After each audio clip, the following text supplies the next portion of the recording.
70세가 넘어서야 깨달았습니다. 불행한 노후와 행복한 노후를 가르는 건 돈도 아니고 자식도 아니었습니다. 돈 많은 노인이 우울증으로 고생하고 자식 잘난 노인이 외로움에 시달립니다. 반대로 연금 200만 원으로 사는데도 얼굴에 웃음이 가시지 않는 분이 있고 자식이 멀리 사는데도 하루하루가 충만한 분이 있습니다. 대체 뭐가 다른 걸까요? 끝까지 들으시면 왜 어떤 사람은 나이 들어도 편안한지 분명히 보이실 겁니다. 오늘 이 25분이 당신의 남은 인생을 바꿀 수 있습니다. 나이 들수록 이상한 일이 생깁니다.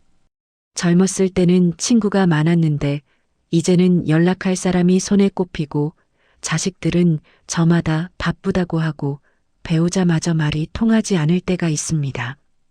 병원 가는 날이 잦아지고 몸 여기저기가 예전 같지 않습니다. 그런데 정작 힘든 건 따로 있습니다. 나는 왜 이렇게 외로운 걸까? 다른 사람들은 다 행복해 보이는데 나만 뒤처진 것 같다. 이런 생각이 자꾸 듭니다. 말하지 않아서 그렇지 많은 분들이 똑같이 느낍니다. 그런데 말입니다. 같은 나이를 먹어도 어떤 분은 참 편안해 보입니다. 돈이 많아서도 아니고 자식이 잘나서도 아닙니다. 그냥 표정이 다릅니다.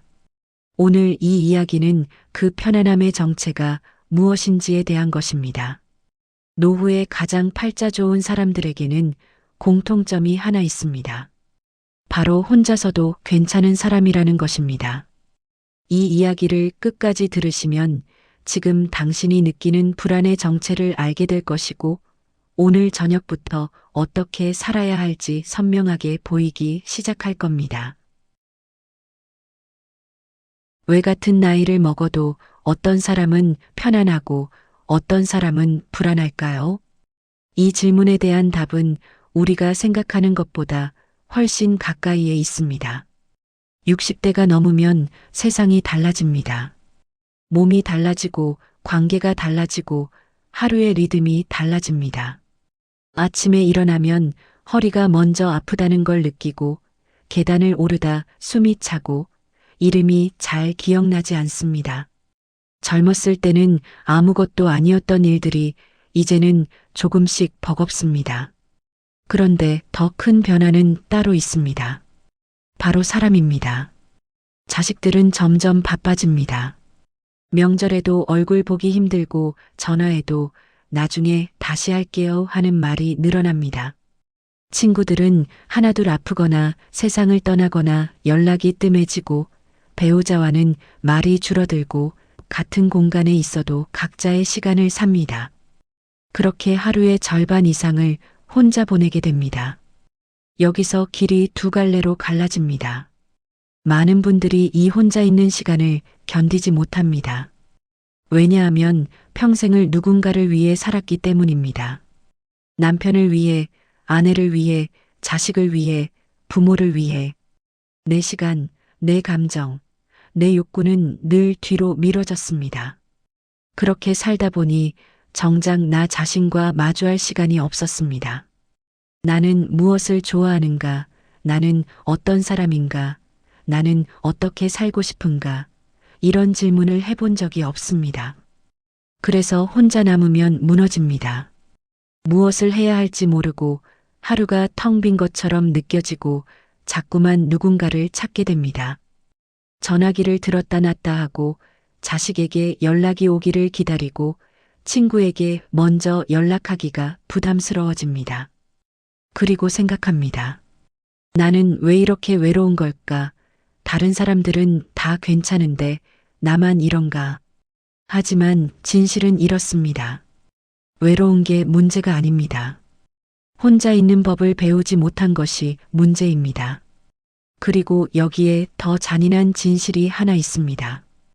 혼자 있는 법을 모르는 사람은 사람들이 곁에 있어도 외롭습니다. 통계청 조사에 따르면 65세 이상 노인의 37%가 우울감을 경험한다고 합니다. 그런데 신기한 건 그중 혼자 사는 노인보다 자식과 함께 사는 노인의 우울감이 더 높다는 겁니다. 왜 그럴까요? 사람이 곁에 있어도 의지할 곳이 없으면 더 외롭기 때문입니다. 노후에 가장 팔자 좋은 사람은 돈이 많은 사람도 자식이 효도하는 사람도 아닙니다. 혼자서도 괜찮은 사람입니다. 팔자는 타고나는 게 아닙니다. 만드는 겁니다. 이제부터 그 이야기를 하려 합니다. 첫 번째, 의존하지 않는 사람이 존중받는다. 김영숙 씨는 올해 72입니다. 전라남도 목포에서 혼자 삽니다. 남편과 사별한 지 5년이 됐고 자식이 둘 있지만 둘 다 서울에서 직장을 다닙니다. 처음에는 정말 힘들었다고 합니다. 남편이 떠나고 나니 집이 너무 조용했습니다. 저녁을 먹고 나면 할 일이 없었습니다. 그래서 자식들에게 매일 전화했습니다. 하루에 두세 번씩 전화를 걸었습니다. 밥은 먹었니? 요즘은 어떠니? 엄마 보고 싶지 않니? 처음에는 자식들이 받았습니다. 하지만 일주일, 한 달이 지나니 통화가 점점 짧아졌습니다. 엄마 지금 회의 중이야. 나중에 할게. 엄마 애들 데리러 가야 해. 끊을게. 영숙 씨는 서운했습니다. 그리고 더 불안했습니다. 내가 자식들한테 짐이 되는 건가? 나는 이제 필요 없는 사람인가? 그런데 어느 날 큰아들이 폭발했습니다. 엄마, 하루에 3번씩 전화하면 저희도 힘들어요. 엄마는 혼자 계시니까 외로운 거 알겠는데 저희도 살아야 하잖아요. 전화를 끊고 영숙 씨는 한참을 울었습니다. 내가 그렇게까지 짐이었구나. 그날 밤 영숙 씨는 결심했습니다. 이제 전화하지 말자. 자식들한테 미안한 엄마가 되지 말자. 다음 날부터 영숙 씨는 전화를 하지 않았습니다. 대신 밖으로 나갔습니다. 동네 도서관에 갔습니다. 처음에는 뭘 해야 할지 몰라서 그냥 책꽂이 사이를 걸어 다녔습니다. 그러다 우연히 책 한 권을 집어들었습니다. 제목도 기억나지 않는 책이었습니다. 펼쳐보니 읽을만 했습니다. 그날 영숙 씨는 도서관에서 2시간을 보냈습니다. 집에 돌아오니 하루가 금방 갔습니다. 다음 날도 도서관에 갔습니다. 그 다음 날도 갔습니다. 그렇게 한 달이 지났습니다.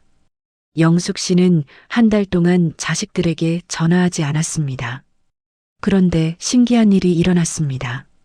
큰아들에게서 전화가 왔습니다. 엄마 요즘 연락이 없으셔서 걱정됐어요. 어디 편찮으신 거 아니에요? 영숙 씨는 웃으며 대답했습니다. 아니야, 요즘 도서관 다니느라 바빴어. 도서관이요? 엄마가? 응, 책 읽는 재미가 쏠쏠하네. 아들은 놀란 목소리로 말했습니다. 엄마 좋은 일 하시네요. 주말에 한번 내려갈게요. 전화를 끊고 영숙 씨는 깨달았습니다. 자식들이 나를 멀리한 게 아니었습니다. 내가 너무 매달렸던 겁니다. 혼자서 괜찮으니까 오히려 자식들이 걱정하기 시작했습니다. 영숙 씨는 이제 일주일에 한 번 정도 자식들과 통화합니다. 그런데 예전보다 통화가 훨씬 길어졌습니다. 자식들이 먼저 이야기를 꺼냅니다. 엄마 요즘 무슨 책 읽으세요? 엄마 우리 다음 달에 같이 영화 보러 갈까요? 의존하지 않으니까 존중받기 시작했습니다. 팔자 좋아 보이는 사람들의 첫 번째 비밀, 그들은 누구에게도 의존하지 않습니다. 영숙 씨처럼 의존하지 않으려면 혼자 뭔가를 해야 하는데 나는 뭘 해야 할지 모르겠는데 하는 생각이 드실 수도 있습니다. 그런데 영숙 씨도 처음에는 몰랐습니다.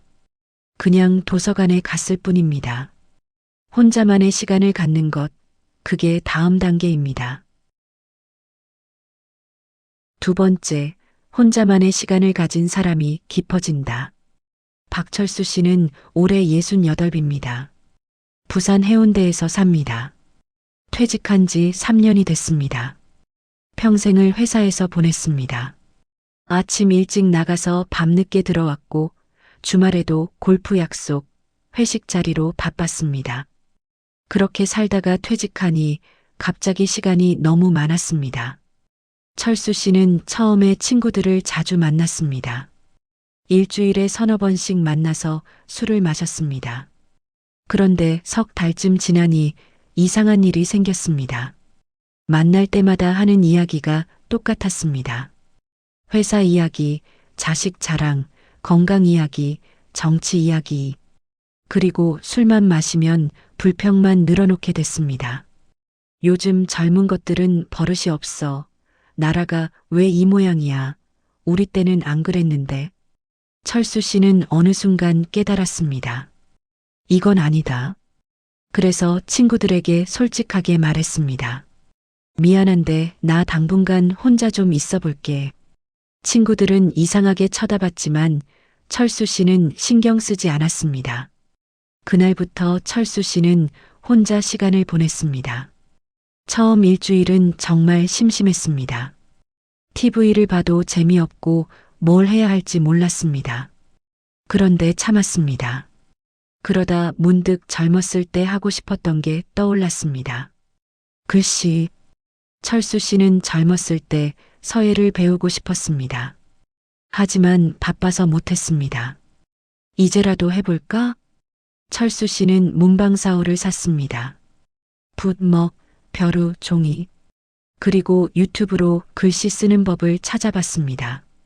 처음에는 붓을 잡는 것도 어색했습니다. 손이 떨렸습니다. 하지만 한 획 한 획 쓰다 보니 신기하게도 시간이 금방 갔습니다. 1시간이 훌쩍 지나갔습니다. 다음 날도 썼습니다. 그 다음 날도 썼습니다. 한 달이 지나니 글씨가 조금 나아졌습니다. 석 달이 지나니 제법 볼만해졌습니다. 그런데 더 중요한 변화가 생겼습니다. 철수 씨의 마음이 차분해졌습니다. 예전에는 늘 뭔가에 쫓기는 기분이었는데 이제는 하루가 여유로웠습니다. 아침에 일어나면 오늘은 어떤 글씨를 쓸까 하는 생각에 기분이 좋았습니다. 그렇게 반년이 지났습니다. 어느 날 옛날 친구에게서 연락이 왔습니다. 야, 너 요즘 뭐 하냐? 오랜만에 한잔하자. 철수 씨는 나갔습니다.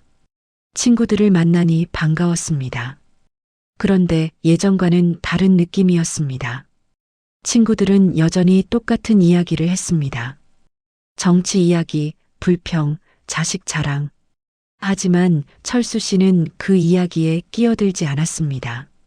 그냥 웃으며 들었습니다. 그러다 친구 하나가 물었습니다. 야, 너 요즘 왜 이렇게 조용해? 무슨 일 있어? 철수 씨는 웃으며 대답했습니다. 아니, 요즘 글씨 연습하느라 바빠서. 글씨? 갑자기? 철수 씨는 핸드폰에 저장된 사진을 보여줬습니다. 자기가 쓴 글씨였습니다. 친구들이 감탄했습니다. 와, 이거 내가 쓴 거야? 대단한데? 철수 씨는 기분이 좋았습니다. 하지만 더 좋은 건 따로 있었습니다. 친구들과 대화할 거리가 생겼다는 것입니다.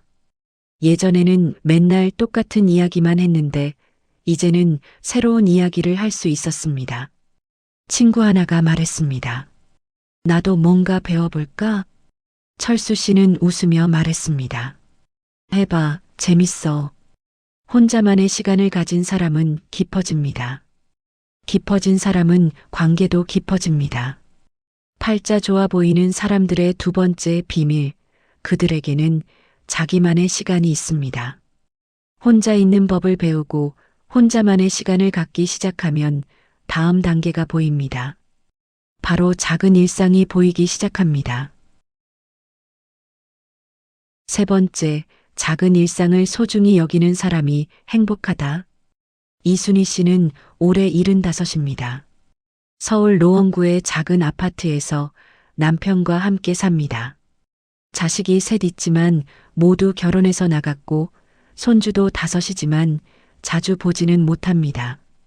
순희 씨는 젊었을 때 늘 바빴습니다.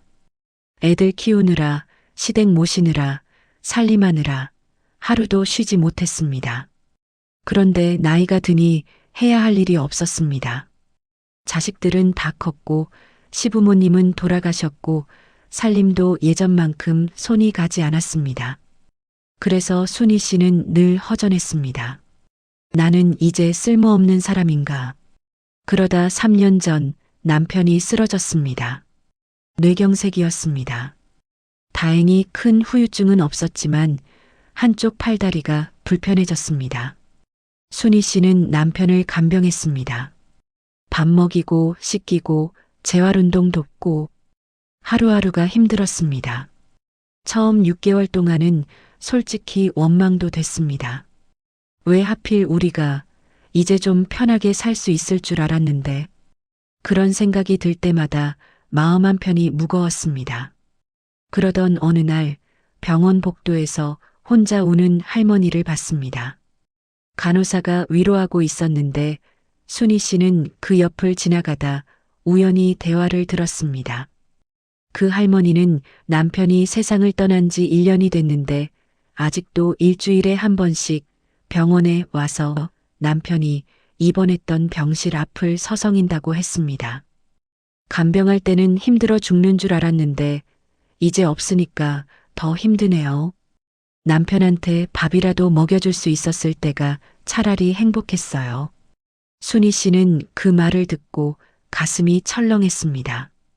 그날 밤 잠을 이루지 못했습니다. 다음 날 아침 순희 씨는 남편을 보는 눈이 달라졌습니다. 지금 남편을 간병할 수 있다는 것도 축복이구나. 언젠가는 이것조차 못하게 될 텐데. 그날부터 순희 씨의 마음이 바뀌었습니다. 아침에 일어나서 창문을 열 때 오늘도 남편이 옆에 있구나 하는 게 감사했습니다. 밥을 먹일 때 오늘도 같이 밥을 먹을 수 있구나 하는 게 감사했습니다. 저녁에 TV를 볼 때 남편이 옆에서 졸고 있는 것만으로도 행복했습니다. 순희 씨는 그제야 알았습니다. 행복은 멀리 있지 않았습니다. 자식들이 자주 오고 손주들이 자주 오는 게 행복이 아니었습니다. 지금 이 순간 남편이 옆에서 숨을 쉬고 있다는 것, 그게 행복이었습니다. 순희 씨는 이제 자식들에게 불평하지 않습니다. 요즘 왜 안 오니? 손주는 언제 보여줄 거니? 이런 말을 하지 않습니다. 왜냐하면 자식들이 오지 않아도 하루가 충만하기 때문입니다. 아침에 일어나서 창문을 여는 순간, 남편과 함께 커피를 마시는 순간, 저녁에 산책을 나가는 순간 그 안에 행복이 있습니다. 물론 자식들이 오면 좋습니다. 손주를 보면 기쁩니다. 하지만 그게 전부가 아닙니다. 순희 씨의 행복은 누군가가 주는 것이 아닙니다. 매일 반복되는 작은 일상, 그 안에 있습니다. 작은 일상을 소중히 여기는 사람이 행복합니다. 팔자 좋아 보이는 사람들의 세 번째 비밀, 그들은 거창한 것을 바라지 않습니다. 지금 여기 이 순간을 소중히 여깁니다. 여기까지 들으시면서 혹시 나도 저렇게 될 수 있을까 하는 생각이 드셨다면 이 이야기를 주변 분들과 공유해 주세요. 그리고 구독 버튼을 눌러주시면 감사하겠습니다. 네 번째, 비교하지 않는 사람이 자유롭다. 최영호 씨는 올해 70입니다. 대전에서 삽니다. 평생 성실하게 살았습니다. 공무원으로 35년을 일했고 집 한 채 마련했고 자식 둘 대학 보냈습니다. 나쁘지 않은 인생이었습니다.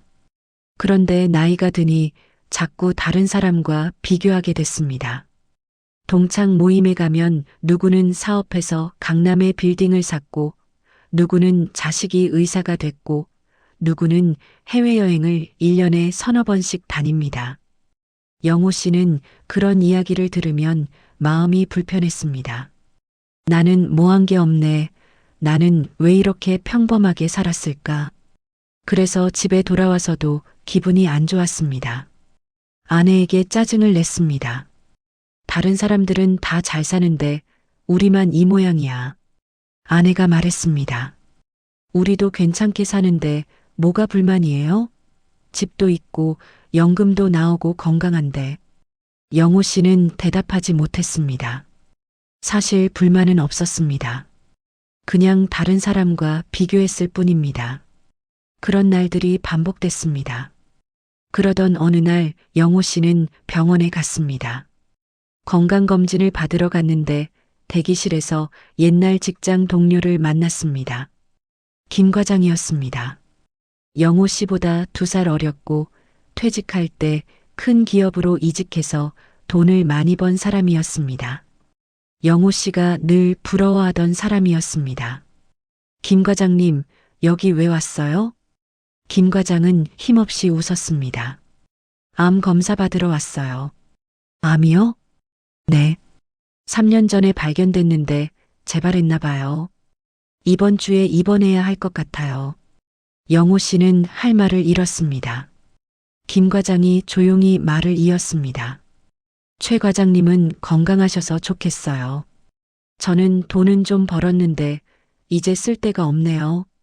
여행 가고 싶어도 몸이 안 따라주고 맛있는 거 먹고 싶어도 입맛이 없어요. 건강할 때 좀 더 잘 살 걸 그랬어요. 그날 영호 씨는 집에 돌아와서 한참을 생각했습니다.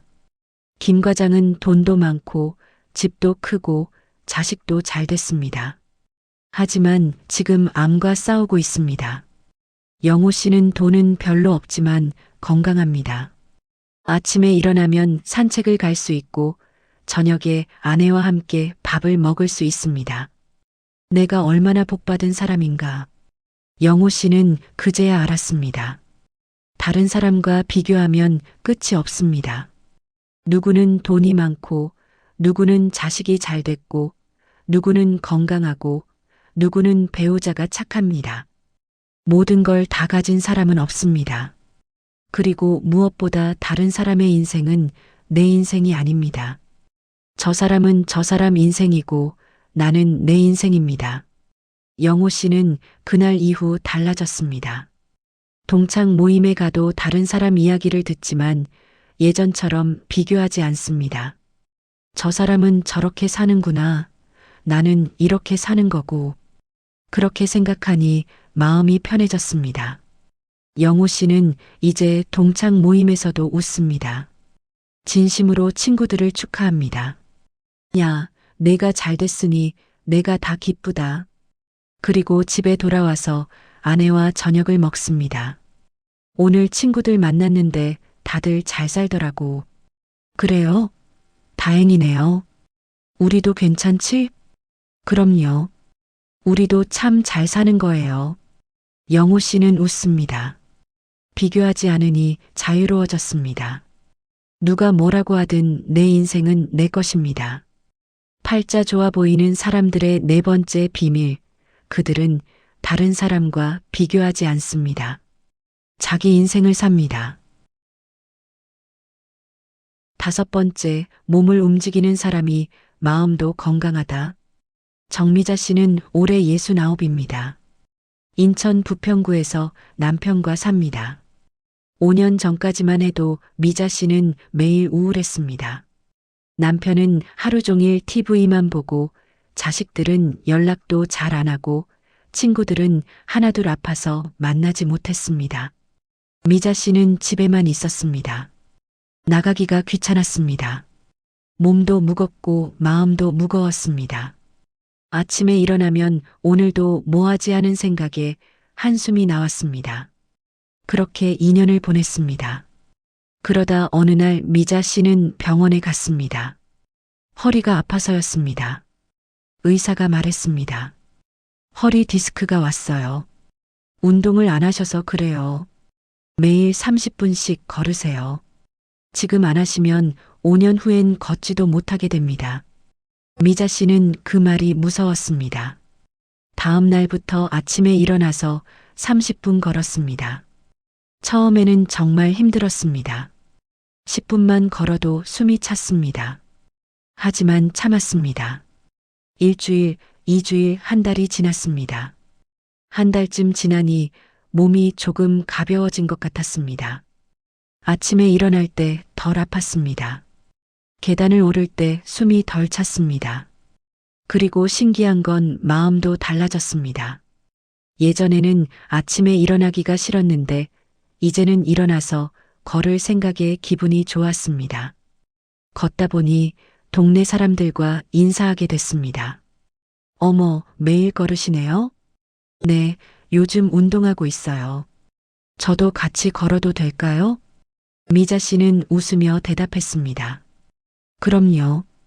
그날부터 미자 씨는 이웃과 함께 걷기 시작했습니다. 걸으면서 이야기도 나눴습니다. 별거 아닌 이야기였지만 즐거웠습니다. 석 달쯤 지나니 미자 씨의 하루가 완전히 달라졌습니다. 아침에 일어나면 운동복을 입고 이웃과 함께 30분 걷고 집에 돌아와서 샤워하고 아침을 먹습니다. 그게 다입니다. 하지만 그것만으로도 하루가 달라졌습니다. 몸을 움직이니 마음이 가벼워졌습니다. 마음이 가벼우니 사람들이 보였습니다. 미자 씨는 이제 우울하지 않습니다. 매일 아침 걷는 게 즐겁고 이웃과 이야기하는 게 즐겁습니다. 미자 씨가 변하니 남편도 조금 달라졌습니다. 당신, 나도 같이 걸어볼까? 미자 씨는 웃으며 말했습니다. 그래요, 같이 걸어요. 이제 미자 씨 부부는 매일 아침 함께 걷습니다. 몸을 움직이는 사람이 마음도 건강합니다. 팔자 좋아 보이는 사람들의 5번째 비밀, 그들은 몸을 움직입니다. 나이가 들수록 몸을 움직여야 마음도 살아납니다. 여기까지 들으시면서 혹시 나는 이미 늦은 거 아닐까 하는 생각이 드셨나요? 또는 나는 저렇게 못 살 것 같은데 하는 마음이 드셨을 수도 있습니다. 그런데 한번 생각해 보십시오. 김영숙 씨도 처음에는 도서관에 뭐 하러 가나 싶었을 겁니다. 박철수 씨도 처음에는 붓을 잡는 게 어색했을 겁니다. 이순희 씨도, 최영호 씨도, 정미자 씨도 처음에는 다 그랬습니다. 그런데 시작했습니다. 그게 다입니다. 거창한 목표를 세우지 않았습니다. 멀리 여행을 가지도 않았습니다. 그냥 오늘 하루를 조금만 다르게 살아봤을 뿐입니다. 구체적으로 말씀드리겠습니다. 오늘 저녁 7시 자식에게 전화하고 싶은 마음이 들 겁니다. 그 마음을 압니다. 하지만 오늘 하루만 전화기를 내려놓으십시오. 대신 창문을 여십시오. 그리고 10분만 밖을 보십시오. 바람이 어떻게 부는지, 하늘이 어떤 색인지, 나무가 어떻게 흔들리는지 그냥 보십시오. 내일 아침 6시 30분 일어나서 운동복을 입으십시오. 거창하게 생각하지 마십시오. 그냥 집 앞 한 바퀴만 도십시오. 10분이면 됩니다. 내일 오후 2시 동네 도서관에 가십시오. 책을 빌릴 필요도 없습니다. 그냥 책꽂이 사이를 걸어 보십시오. 그러다 손이 가는 책이 있으면 펼쳐 보십시오. 이번 주 금요일 친구에게 먼저 연락하지 마십시오. 대신 종이와 펜을 꺼내십시오. 그리고 한 줄만 써 보십시오. 오늘 나는, 그게 다입니다. 이 모든 것이 작습니다. 너무 작아서 시시해 보일 수도 있습니다. 하지만 이 작은 것들이 당신의 하루를 바꿉니다. 하루가 바뀌면 일주일이 바뀝니다. 일주일이 바뀌면 한 달이 바뀝니다. 한 달이 바뀌면 인생이 바뀝니다. 평생을 누군가를 위해 살았습니다. 남편을 위해, 아내를 위해, 자식을 위해, 부모를 위해. 이제는 나를 위해 살 시간입니다. 나를 위해 산다는 게 이기적이라는 뜻이 아닙니다. 나를 챙긴다는 뜻입니다. 나와 친해진다는 뜻입니다. 나를 존중한다는 뜻입니다. 그렇게 나를 챙기는 사람이 오히려 다른 사람에게도 좋은 사람이 됩니다. 왜냐하면 의존하지 않고 비교하지 않고 불평하지 않기 때문입니다. 혼자서도 괜찮은 사람, 그 사람이 노후에 가장 팔자 좋은 사람입니다. 그리고 그 사람은 오늘 저녁 7시부터 당신이 될 수 있습니다. 인생은 길었습니다. 60년, 70년, 80년 돌아보면 참 많은 일이 있었습니다. 기쁜 일도 있었고 슬픈 일도 있었습니다. 후회되는 일도 있고 자랑스러운 일도 있습니다. 하지만 이제 그 모든 것을 조금씩 내려놓을 때가 된 것 같습니다. 과거를 붙잡고 있어 봤자 지금이 불행해질 뿐입니다. 미래를 걱정해 봤자 지금이 불안해질 뿐입니다.